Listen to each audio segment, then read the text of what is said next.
Hello दोस्तों, free Indian coaching में आप सभी का स्वागत है। तो इस वीडियो में हम लोग कक्षा 9वीं वार्षिक पेपर सोशल साइंस यानी कि सामाजिक विज्ञान का सॉल्यूशन देखने वाले हैं। इसके पहले हिंदी का पूरा पेपर सॉल्व कर चुके हैं, जिसकी लिंक इस वीडियो के डिस्क्रिप्शन में दी गई है, वहां पर आप क्लिक करके देख सकते हो। और एक बार अपना पेपर नंबर देखिए, यहाँ पर जो कोड दिया गया है 935 देख लीजिए। यदि आपका पेपर कोड 935 है तो ये वीडियो आपके लिए है, ध्यान से देख लीजिए। तो चलिए स्टार्ट करते हैं सामाजिक विज्ञान का सॉल्यूशन। तो आपको स्क्रीनशॉट लेते जाना है। यहाँ पर देखिए कुछ निर्देश दिए गए हैं। तो यहाँ पर क्या किस लिए दिए गए हैं, यहाँ पर देखिए 1 से 5 तक के जो वस्तुनिष्ठ प्रश्न हैं, प्रत्येक में 5 अंक मिलेंगे। और यहाँ पर 6 से 10 हैं जो 2-2 अंक के क्वेश्चन है। तो ये सब इसमें दिया गया है। शब्द सीमा भी दी गई है कि कौन सा क्वेश्चन में कितने शब्द तक आपको लिखना है। तो चलिए स्टार्ट करते हैं प्रश्न क्रमांक 1 से। तो प्रश्न क्रमांक 1 में दिया गया है सही विकल्प, जिसमें फर्स्ट दिया गया है कर्क रेखा निम्नलिखित में से किस राज्य से होकर गुजरती है। तो इसका आंसर हो जाएगा मध्य प्रदेश से होकर गुजरती है। इसके बाद है देखिए यहाँ पर इंग्लिश और हिंदी दोनों में दिए गए हैं। यदि आप इंग्लिश मीडियम से हो तो इंग्लिश मीडियम में भी दिया गया है, ठीक है। और इसका सेकंड देखते हैं उत्तर भारत के विशाल मैदान में पाई जाने वाली मिट्टी। तो इसका आंसर हो जाएगा जलोढ़ मिट्टी, का नंबर का आंसर हो जाएगा। इसके बाद है रूस की संसद का नाम लिखना है यहाँ पर, तो ड्यूमा होगा, गा नंबर का आंसर परफेक्ट हो जाएगा इसका। इसके बाद है भारत की संसद के 2 सदनों के नाम लिखिए। तो देखिए भारत में 2 सदन है, लोकसभा और राज्यसभा, तो का नंबर का इसका आंसर लगा दीजिए। इसके बाद है 5वां देखिए निर्धनता मापदंड के अनुसार ग्रामीण क्षेत्रों में प्रति व्यक्ति प्रतिदिन कैलोरी उपभोग किया जाना चाहिए। तो इसका आंसर होगा 2400 कैलोरी यानी कि 2400 कैलोरी, ठीक है। चलिए इसके बाद देखते हैं प्रश्न क्रमांक 2। तो प्रश्न क्रमांक 2 में दिए गए हैं रिक्त स्थान, यानी कि सही विकल्प चुनकर आपको रिक्त स्थान में लिखना है, ठीक है। तो यहाँ पर देखिए लक्षद्वीप खालिस्तान से बना है। तो इसका आंसर क्या होगा आपका प्रबाल हो जाएगा। तो यहाँ पर दिया हुआ है प्रबाल, ठीक है। इसके बाद है सुंदरबन डेल्टा में खालिस्तान वन पाए जाते हैं। तो यहाँ पर मैग्रेव वन पाए जाते हैं। तो इसका आंसर लगा दीजिए आप। इसके बाद है हिटलर का जन्म खालिस्तान में हुआ था। तो हिटलर का जन्म ऑस्ट्रेलिया में हुआ था। इसके बाद है नेशनल मंडेला ने दक्षिण अफ्रीका में खालिस्तान के खिलाफ आंदोलन किया था। तो इसका गोरों के प्रभुत्व होगा आंसर इसका। इसके बाद है अमूल डेयरी भारत के खालिस्तान राज्य में स्थित है। तो इसका आंसर क्या हो जाएगा, गुजरात हो जाएगा। इसके बाद इंग्लिश मीडियम वालों के लिए और प्रश्न क्रमांक 3 देखते हैं अब, जिसमें सत्ता सत्य दिए गए हैं। तो सत्ता सत्य में देख लेते हैं। फर्स्ट दिया गया है दुआबा का अर्थ नदी की प्रारंभिक अवस्था से। तो ये क्या होगा, असत्य हो जाएगा, ठीक है। इसके बाद है अक्टूबर 1917 की क्रांति का संबंध रूस से है। तो फिर ये सत्य हो जाएगा। इसके बाद है संविधान सभा में ऐसे अनेक सदस्य जो कांग्रेसी नहीं थे। तो ये भी सत्य है। इसके बाद है किसी देश में कानून लाने का अधिकार संसद को है। तो ये भी सत्य होगा। इसके बाद है रोजगार गारंटी अधिनियम कार्यक्रम वर्ष 2004 में शुरू हुआ था। तो ये तो असत्य भाई, 2004 में शुरू नहीं हुआ था रोजगार गारंटी योजना, ठीक है। और चलिए बढ़ते हैं प्रश्न क्रमांक 4 की तरफ आप। तो दिया गया है प्रश्न क्रमांक 4, जिसमें आपको एक शब्द या फिर एक वाक्य में उत्तर लिखना है। तो इसके पहले यदि आप चैनल पर नए हैं तो इसे सब्सक्राइब जरूर कर लीजिए, साथ में बेल आइकन भी प्रेस कर लीजिए, क्योंकि आपको इस प्रकार के सॉल्यूशन वीडियो मिलते रहेंगे सभी सब्जेक्ट के। और इस वीडियो के डिस्क्रिप्शन में आप लिंक भी चेक कर सकते हैं। सभी सब्जेक्ट की वीडियो जैसे ही बनते जाते हैं वो वहाँ पर आपको लिंक मिल जाएगी, ठीक है, इस वीडियो के डिस्क्रिप्शन में। तो वहाँ से आप सभी वीडियो देख सकते हो। तो जल्दी से बेल आइकन भी प्रेस कर लेना, ताकि आपके पास नोटिफिकेशन भी जल्द से जल्द पहुँच सके। तो देखिए यहाँ पर फर्स्ट में दिया गया है किसी नदी को दक्षिण की गंगा के नाम से जाना जाता है, यानी कि किस नदी को दक्षिण की गंगा के नाम से जाना जाता है। तो इसका आंसर क्या होगा, इसका आंसर होगा गोदावरी। गोदावरी नदी है जो वो दक्षिण में गंगा के नाम से जानी जाती है। तो यहाँ पर लिखेंगे हम गोदावरी नदी, ठीक है। इसके बाद देखिए हिटलर की कौन सी विचारधारा ने उसे विश्व प्रसिद्ध बना दिया। तो नाजीवाद होगा। इसका आंसर क्या होगा, नाजीवाद, ठीक है। इसके बाद है उच्च सदन किस सदन को कहा जाता है। तो राज्यसभा को उच्च सदन कहा जाता है, ठीक है। राज्यसभा को क्या कहा जाता है, उच्च सदन कहा जाता है। इसके बाद है ग्रामीण क्षेत्रों में पाई जाने वाली कोई 2 बेरोजगारी के नाम बताना है, यानी कि उसके प्रकार बताना है जो कि ग्रामीण क्षेत्र में ज़्यादातर पाई जाती है। तो एक तो है शिक्षित बेरोजगारी, ठीक है। आप बहुत सारे बेरोजगारी के प्रकार हैं, लेकिन यहाँ पर आपको कोई 2 लिखना है। तो यहाँ पर है एक तो आप शिक्षित बेरोजगारी लिख सकते हो, एक सामान्य बेरोजगारी लिख सकते हो। तो इस प्रकार आपको लिख देना है शिक्षित बेरोजगारी और सामान्य बेरोजगारी, ठीक है। इसके बाद है भारत में किस प्रकार की जलवायु पाई जाती है। तो भारत में मानसूनी जलवायु पाई जाती है। कौन सी, मानसूनी। इस प्रकार देखिए सोनी। ठीक है, तो इस प्रकार प्रश्न क्रमांक 4 भी कंप्लीट हुआ। अब बढ़ते हैं प्रश्न क्रमांक 5 की तरफ, जिसमें दी गई है सही जोड़ी। सही जोड़ी बहुत ही आसान पूछी गई है इसमें। ठीक है, और वार्षिक पेपर है तो आपको ध्यान से अच्छे से करना है, अच्छे से राइटिंग में लिखना है। ठीक है, तो देखिए लोकतांत्रिक व्यवस्था, तो इसका आंसर क्या हो जाएगा, सी नंबर का लगा दीजिए आप। कायदे कानून को मानना कहलाती है लोकतांत्रिक व्यवस्था। ठीक है, इसके बाद है सार्वभौमिक वयस्क मताधिकार, तो इसका आंसर आप डी नंबर का लगा दीजिए। इसके बाद है अधिक वर्षा वाले क्षेत्र, तो अधिक वर्षा वाले क्षेत्र हैं जो सघन वन कहलाते हैं, तीसरे नंबर का। ठीक है, पश्चिम राजस्थान, तो इसका आंसर आप बी नंबर का लगा दीजिए। ठीक है, इसके बाद होगा गंगा, तो गंगा क्या है, गंगा होगी भागीरथी यानी कि गंगोत्री। ठीक है, तो ये आंसर हो जाएगा इसका। तो इस प्रकार सही जोड़ी भी कंप्लीट हो गई अपनी। अब बढ़ते हैं प्रश्न क्रमांक 6 की तरफ। अब भैया प्रश्न क्रमांक 6 से थ्योरी स्टार्ट होती है, जिसमें आपको क्वेश्चन के आंसर देना है। दो अंक के पहले दिए गए हैं। तो इसमें देखिए सबसे पहले क्वेश्चन दिया गया है जैकोबिन क्लब के सदस्य कौन थे, तो चलिए इसका आंसर देखते हैं। आपको स्क्रीनशॉट लेते जाना ध्यान से। ठीक है, बार बार मैं नहीं बोलूँगा, इसलिए आपको ध्यान से स्क्रीनशॉट लेते जाना। तो भाई देख लीजिए आंसर ये रहा, जैकोबिन क्लब के सदस्य। तो यहाँ से इतना आंसर आप जल्दी से लिख लीजिए। ठीक है, इसके बाद प्रश्न क्रमांक 7 देखते हैं। लिख लिया ना। तो प्रश्न क्रमांक 7 में पूछा गया है लुई सोलहवें के समय फ्रांस की आर्थिक स्थिति कैसी थी, तो इसका आंसर देख लेते हैं, 2 नंबर का है। ठीक है, तो देखिए ये रहा आंसर। देखिए यहाँ से लिखना है आपको, यहाँ से आपको लिखना है, देखिए यहाँ तक लिखना है, जिम्मेवार थी तक। ठीक है, तो लिख लीजिए, 2 लाइन का आंसर है, जल्दी से नोट कर लीजिए। एक काम करिए स्क्रीनशॉट लेते जाइए फिर लिखते रहना। ठीक है, लिख लिया ना। देखिए यहाँ पर 2 लाइन का आंसर है, टिक लगा जिसमें, यही तो है। चलिए देखते हैं इसके बाद प्रश्न क्रमांक 8, जल्दी से लिख लीजिए। तो देखिए इस क्वेश्चन में दिया गया है, देखिए इसका हम अथवा वाला करते हैं। ठीक है, अथवा का आंसर आपको बताते हैं, नाजीवादी विचारधारा क्या थी समझाइए। तो इसका आंसर देख लेते हैं। तो देखिए ये रहा आंसर, नाजीवादी विचारधारा क्या थी समझाइए। ऊपर दिख रहा है ना आपको। तो 1 2 3 4 लाइनें लिख लीजिए। यहाँ तक विश्वास करती थी, तो थोड़ा यहाँ पर वीडियो को पुश कर लीजिए, यानी कि रोक कर आप जल्दी से इनको नोट कर लीजिए, जो आपको उत्तर पुस्तिका स्कूल से मिली होगी। ठीक है, क्योंकि ओपन बुक एग्जाम चल रहे हैं ना आपके। तो लिख लिया ना आपने। देखिए ये लिखना है ये आंसर। चलिए इसके बाद नेक्स्ट क्वेश्चन देखते हैं। इसके बाद प्रश्न क्रमांक 9 था, जिसमें दिया था कि लोकतंत्र का अर्थ बताइए। तो यहाँ पर आपको क्या करना है, लोकतंत्र का अर्थ बताना है। तो चलिए इसका आंसर देख लीजिए जल्दी से। लोकतंत्र का अर्थ लिख लीजिए, ये दिया है लोकतंत्र का क्या अर्थ है स्पष्ट कीजिए। तो पूरा लिख लीजिए। ठीक है, क्योंकि 2 मार्क्स का है ना, तो पूरा लिख लीजिए जल्दी से। लिख लिया ना। इसके बाद नेक्स्ट क्वेश्चन देखते हैं। तो प्रश्न क्रमांक 10 है संविधान से क्या आशा है, यानी कि संविधान किसे कहते हैं।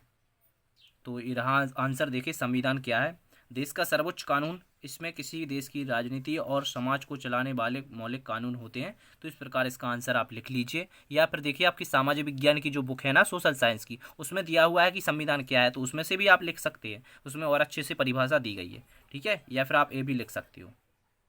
प्रश्न क्रमांक 11 है मानक समय से आप क्या समझते हैं। तो इसका आंसर देख लीजिए, लिख लीजिए जल्दी से। ये दिया है मानक समय से आप क्या समझते हैं। ठीक है, तो देखिए 3 4 लाइनों में आंसर है, यहाँ तक लिखना है आपको। तो स्क्रीनशॉट ले लीजिए जल्दी से और इसको उत्तर पुस्तिका में लिख लीजिए। ठीक है, लिख लिया ना। चलिए नेक्स्ट क्वेश्चन देखते हैं। इसमें दिया हुआ है भारतीय कृषि को मानसून का जुआ कहते हैं क्यों। ठीक है, यानी कि जुआ क्यों कहा जाता है, तो इसका आंसर देखना है अब आपको। तो देखिए, तो ये रहा आंसर। देखिए भारतीय कृषि को मानसून का जुआ क्यों कहते हैं, तो इसका आंसर आप लिख लीजिए। 2 लाइनों का आंसर है। ठीक है, लिख लिया ना, जल्दी से नोट कर लीजिए। ठीक है, हो गया ना। चलिए नेक्स्ट क्वेश्चन देखते हैं। तो प्रश्न क्रमांक 13 है नेपोलियन के उदय को कैसे समझा जा सकता है। तो इसका आंसर भी देख लेते हैं। तो देखिए ये रहा आंसर। देखिए यहाँ से दिया गया है नेपोलियन के उदय को कैसे समझा जा सकता है। तो यहाँ पर यहाँ से यहाँ तक लिख लीजिए, उसकी मृत्यु हो गई तक। ठीक है, तो स्क्रीनशॉट ले लीजिए, आराम से लिखते रहना आप। ठीक है, दिया गया है ना पूरा आंसर, यहाँ तक दिया गया है, तो पूरा लिखना पड़ेगा आपको, छोड़ना नहीं है। ठीक है, पूरा लिख लीजिए। ये दिया गया है प्रश्न क्रमांक 3, दिख रहा है ना, यही लिखना है आपको। पूरा आंसर लिख लीजिए। इसके बाद है प्रश्न क्रमांक 14 जिसमें आपको कुलक शब्द को परिभाषित करना है। तो कुलक शब्द को परिभाषित करते हैं। तो ये रहा आंसर, कुलक शब्द को परिभाषित कीजिए। तो पूरा लिख लीजिए आप, कहाँ से लिखना है, यहाँ तक लिखना है। देखिए स्थापना की गई तक, यहाँ से यहाँ तक लिख लीजिए, ठीक है। जो यहाँ पर फर्स्ट दिख रहा है ना, पूरा का पूरा लिखना पड़ेगा। तो जल्दी से इसको लिख लीजिए, स्क्रीनशॉट लेकर रखिए और आराम से लिखते रहिए, ठीक है। तो जो बता रहे हैं वही लिखना है सिर्फ। यहाँ देखिए प्रश्न क्रमांक 1, तो इसका आंसर दिया गया है ना पूरा, तो इसको आपको यहाँ तक लिखना है, स्थापना की गई तक। ध्यान से देखते रहिए। चलिए इसके बाद नेक्स्ट क्वेश्चन देखते हैं। तो प्रश्न क्रमांक 15 है कि सदाबहार वन एवं पतझड़ वन में अंतर लिखिए। तो इसका आंसर भी देख लेते हैं। तो देखिए ये रहे अंतर, तो आप जल्दी से तीनों अंतर लिख लीजिए, ठीक है। 3 नंबर में क्वेश्चन है तो 3 अंतर लिखना है आपको सिर्फ। तो तीनों लिख लीजिए जल्दी। देख रहे सदाबहार, पतझड़, वन में अंतर, दोनों को जल्दी से लिख लीजिए अपनी उत्तर पुस्तिका में। अच्छे से लाइन खींचकर तालिका बनाकर लिखना है बाकायदा बढ़िया तरीके से, ताकि कोई भी नंबर ना कटे, क्योंकि आपका वार्षिक पेपर है कक्षा 9वीं, ठीक है। तो लिख लीजिए। इसके बाद नेक्स्ट क्वेश्चन की ओर बढ़ते हैं। इसके बाद है प्रश्न क्रमांक 16, ठीक है। इसमें आपको देखिए अथवा वाला आंसर बताता हूँ मैं, जिसमें दिया गया है नाथसी सोच के खास पहलू क्या थे, ठीक है। तो देखिए इसका आंसर, तो लिख लीजिए भैया, ये दिया गया है, देखिए 9 ही पॉइंट लिख लीजिए, 1 2 3 4 5 6 7 8 9, ठीक है। तो 9 पॉइंट आप लिख लीजिए, यहाँ से स्टार्ट कीजिए और यहाँ पर एंड कर दीजिए, यहाँ तक, ठीक है। तो जल्दी से लिख लीजिए भैया, वीडियो को रोक लीजिए यहाँ पर थोड़ा, या फिर स्क्रीनशॉट ले लीजिए। चैनल पर नए थे तो सब्सक्राइब भी कर लीजिए जल्दी से, ठीक है, ताकि और भी वीडियो आपके पास जल्दी पहुँच सकें। अपने दोस्तों में ज़्यादा से ज़्यादा शेयर ज़रूर करना है। चलिए बढ़ते हैं नेक्स्ट क्वेश्चन की ओर आप। इसके बाद है 17वां क्वेश्चन, जिसमें भारत में लोकतंत्र के खिलाफ अपने तर्क लिखिए। अब देखिए यहाँ पर 4 अंक के क्वेश्चन है ना, तो अच्छे से लिखना है, अच्छी साफ सुथरी राइटिंग में, बढ़िया नीले के पेन से, और ठीक है। तो देखिए इसका आंसर देखते हैं प्रश्न क्रमांक 17 का। तो लिख लीजिए भैया, ये रहा आंसर आपका। देखिए भारत में लोकतंत्र के खिलाफ अपने तर्क लिखना है इसमें। तो ये रहा 4 अंक का क्वेश्चन है। देखिए इसमें 4 पॉइंट दिए गए हैं, अच्छे व्यवस्थित तरीके से जमा कर आप लिख दीजिए, स्क्रीनशॉट लेकर रखिए भैया। चलिए इसके बाद नेक्स्ट क्वेश्चन की ओर बढ़ते हैं। अब देखिए प्रश्न क्रमांक 18, तो इसमें दिया गया है चुनाव की जरूरत क्यों है, वर्णन कीजिए। तो यहाँ पर चलिए इसका क्वेश्चन का आंसर भी देख लेते हैं, describe the need for election. तो लिख लीजिए भैया, चुनाव क्यों जरूरी है, वर्णन कीजिए। तो ये रहा आंसर, 2 4 5 लाइन का आंसर है, तो जल्दी से नोट कर लीजिए। आपको यहाँ से लिखना है, भारत से स्टार्ट होना है और यहाँ पर चुनाव की ज़रूरत होती है तक आपको लिखना है, ठीक है। नेचर ये 12 लाइन ये नहीं लिखना है ना, आप ये लिखने लग जाओ। सिर्फ जो बताया, देखिए यहाँ से लिखना है आपको, कहाँ तक, यहाँ तक ज़रूरत होती है, तो यहाँ तक जल्दी से लिख लीजिए। 4 अंक का क्वेश्चन है, अच्छे से लिखना है, ठीक है। इसके बाद नेक्स्ट क्वेश्चन देखते हैं। इसके बाद है प्रश्न क्रमांक 19, जिसमें दिया गया है उत्पादन का उद्देश्य क्या है, वस्तुओं एवं सेवाओं के उत्पादन के लिए आवश्यक कारकों को समझाइए। तो देखिए, तो ये रहा आंसर आपका, देख लीजिए। यहाँ से लिखना है आपको, कहाँ तक लिखना है, संगठन होता है, यानी कि 4 पॉइंट लिखना है आपको। ये यहाँ से लिखना स्टार्ट कीजिए जल्दी से। तो यहाँ पर आप वीडियो को रोक लिया करो, थोड़ा रोक कर जल्दी से अपनी उत्तर पुस्तिका में लिख लिया, फिर आगे वीडियो चलाना स्टार्ट कर दिया, ठीक है, ऐसा करो। चलिए इसके बाद नेक्स्ट क्वेश्चन देखते हैं। इसके बाद है प्रश्न क्रमांक 20, जिसमें बताना है शिक्षित बेरोजगारी भारत के लिए एक विशेष समस्या क्यों है। तो यहाँ पर मैं आपको इसका अथवा बताने वाला हूँ, भारत में मानव पूंजी निर्माण का स्तर निम्न होने के क्या कारण है, तो इसका आंसर बताऊँगा, ठीक है, अथवा का। तो जे लिख लीजिए, ये रहा आंसर, ठीक है, भारत में मानव पूंजी निर्माण वाला। तो ये भी आप 4 लाइन में लिख सकते हो, तो इसको जल्दी से लिख लीजिए, इतना लिखना है। देखिए प्रश्न क्रमांक जो यहाँ पर 6 नंबर डला है ना, तो 6 वाला बस लिखना है, इस साथ में लिखने नहीं लग जाना है, ठीक है, सिर्फ 6 वाला लिखना है आपको। तो इसको जल्दी से लिखिए। इसके बाद नेक्स्ट क्वेश्चन देखते हैं। इसके बाद है प्रश्न क्रमांक 21, तो प्रश्न क्रमांक 21 का हम अथवा देखते हैं। इसमें दिया गया है भारत में निर्धनता उन्मूलन का कार्यक्रमों को लिखिए। तो इसका आंसर देखिए, तो लिख लीजिए जल्दी से, ये दिया गया है भारत में निर्धनता उन्मूलन, ठीक है, कार्यक्रमों को लिखिए। तो इतना दिया गया है, सिर्फ आपको 5 लाइन का तो आंसर ही है, जल्दी से लिख लीजिए। तो इसके बाद नेक्स्ट क्वेश्चन देखते हैं आप। तो इसमें प्रश्न क्रमांक 22 दिया गया है, आप भारत को कितने भौतिक विभागों में बांटा गया है, किसी एक का आपको वर्णन करना है, और 5 अंक का क्वेश्चन है, तो अच्छे से इसका वर्णन करना है, साफ सुथरी राइटिंग में लिखना है। तो देख लीजिए ये रहा आंसर। तो इसको आप जल्दी से लिख लीजिए, इतना लिखना है आपको 5 अंक में। तो अच्छे से राइटिंग में लिखना है भैया, नीले के पेन से, ठीक है। चलिए नेक्स्ट क्वेश्चन देखते हैं, आप लिखते रहिए। तो 23वां क्वेश्चन दिया गया है, देखिए इसका अथवा देखते हैं हम, प्रश्न क्रमांक 23 का। तो अथवा में दिया गया है गंगा नदी तंत्र को समझाइए। तो इसका आंसर देखिए अब, तो समझा दीजिए जल्दी से गंगा नदी तंत्र को। कितना लिखना है देखिए यहाँ से, गंगा नदी तंत्र को समझाइए।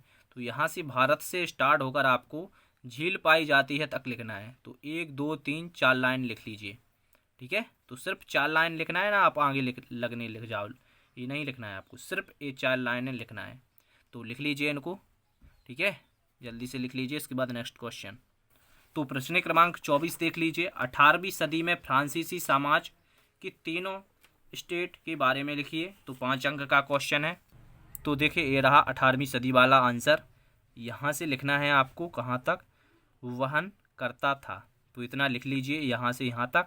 तो जल्दी से लिख लीजिए भैया, वीडियो लंबा हो रहा है, जल्दी से लिखते जाइए। अब प्रश्न क्रमांक 25 देखते हैं।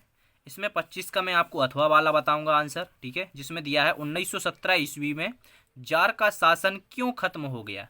तो इसका आंसर देख लेते हैं, जार का शासन क्यों खत्म हो गया था।